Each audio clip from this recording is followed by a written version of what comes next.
Hi everyone. So in previous lecture we were studying about the human excretory system. So हमने कर लिया था hilum तक कि हाइलम क्या होता है. Hilum towards the centre of inner concave surface of the kidney. तो अगर किडनी जो एक बीन शेप स्ट्रक्चर है तो उसकी इनर कनकेव सरफेस पे एक नोच लाइक स्ट्रक्चर प्रेजेंट होगा. That structure is known as hilum. उसके बाद हमने किया था कि जो हाइलम है उसके through ureter, blood vessels and nerve enter करती है. Inner to the hilum is a broad funnel shaped space called renal pelvis. तो इसके अंदर broad funnel shape space present होता है. That funnel shape space is known as renal pelvis. तो पहले हम इसकी थ्योरी पढ़ेंगे किडनी से रिलेटेड, फिर उस थ्योरी को हम डायग्राम पे इम्प्लाई करेंगे. रीनल पेल्विस प्रेजेंट होगा जिसमें से प्रोजेक्शंस निकलेंगी and those projections are known as calyces. Singular form इसकी होगी calyx. The outer layer of kidney is a tough capsule. जो आउटर लेयर है किडनी की डेट इज टफ कैप्सूल. और जो इनसाइड है किडनी का इनर साइड दो पार्ट्स में डिवाइड होगी. तो अगर टू जोन्स है inside the kidney, there are two zones. So an outer zone is known as cortex and the inner is medulla. Then medulla is divided into a few conical masses. Conical shape masses ऐसे कुछ structure present होंगे conical shape, and those structures are known as medullary pyramids.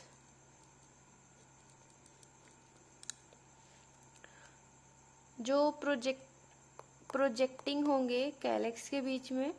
The cortex extend. Cortex क्या है? Extend करेगा. अगर दो conical pyramids हैं ये, तो इनके बीच में जब कोर्टेक्स एक्सटेंड करता है, मेडुला पिरामिड्स के बीच में जब कोर्टेक्स एक्सटेंड करेगा एज रीनल कॉलम्स, तो they are known as columns of Bertini. Columns of Bertini. उसके बाद each kidney has nearly 1 million complex tubular structure called nephron. तो ईच किडनी, हमारे अंदर पेयर ऑफ किडनीज प्रेजेंट है. Each kidney के अंदर approximately 1 million complex tubular structures present होंगे and दो structures are known as nephrons. तो नेफ्रॉन्स किडनी की फंक्शनल यूनिट है. Each nephron has two parts.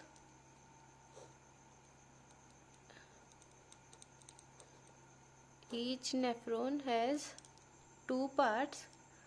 First one is glomerulus. तो glomerulus first part है and the second part is renal tubule.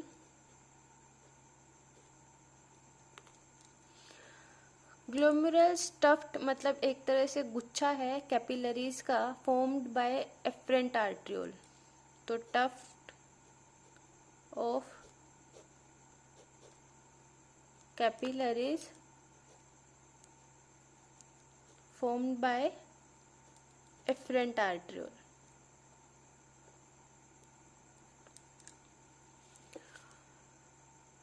उसके बाद efferent arteriole जो एक फाइन ब्रांच है रीनल आर्टरी की.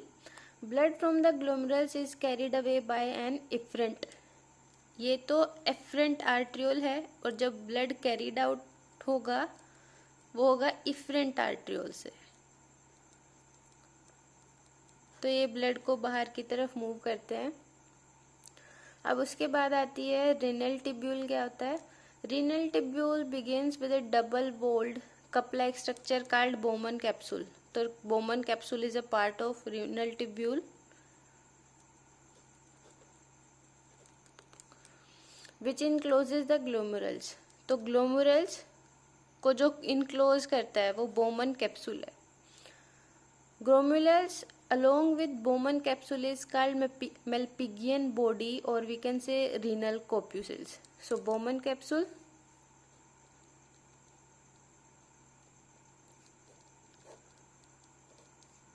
plus glomerulus is known as Malpighian body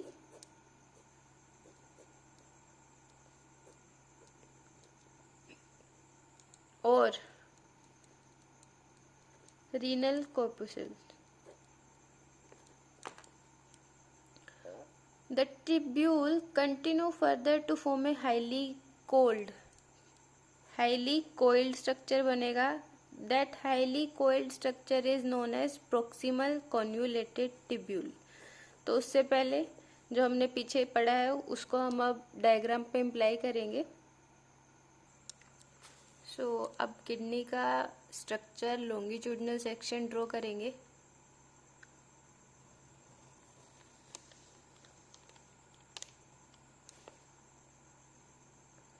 ये उसकी आउटर जो लेयर थी, टफ कैप्सूल प्रेजेंट है किडनी का, ये वो होगा. उसके बाद ये एरिया यहाँ पे यूरेटर कनेक्ट होगा किडनी के साथ. So it is ureter. अब यहाँ पे ये फनल जैसा एरिया जो होगा दैट इज रेनल पेल्विस. अब उसके बाद आता है कि कैलेक्स जो प्रोजेक्शंस थी वो कैसे होंगी.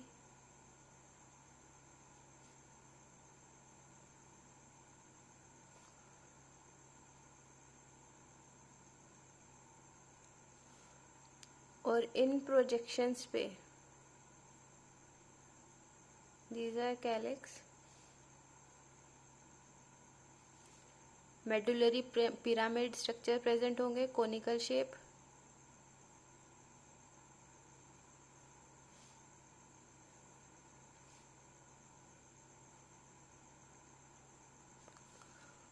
इनके बीच में जो स्पेस था डेट इज रीनल कॉलम और column of Bertini. So that is renal pelvis. ये होंगे calyx singular form. Renal capsule ये होगा कोर्टेक्स. तो यहाँ पे इसके साथ रीनल आर्टरी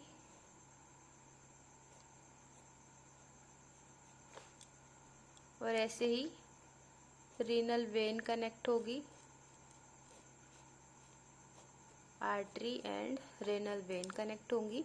सो ये था diagram longitudinal section of kidney, diagrammatic representation, और जो भी हमने थ्योरेटिकल नॉलेज पढ़ी थी वो. So that's all for today. Thank you.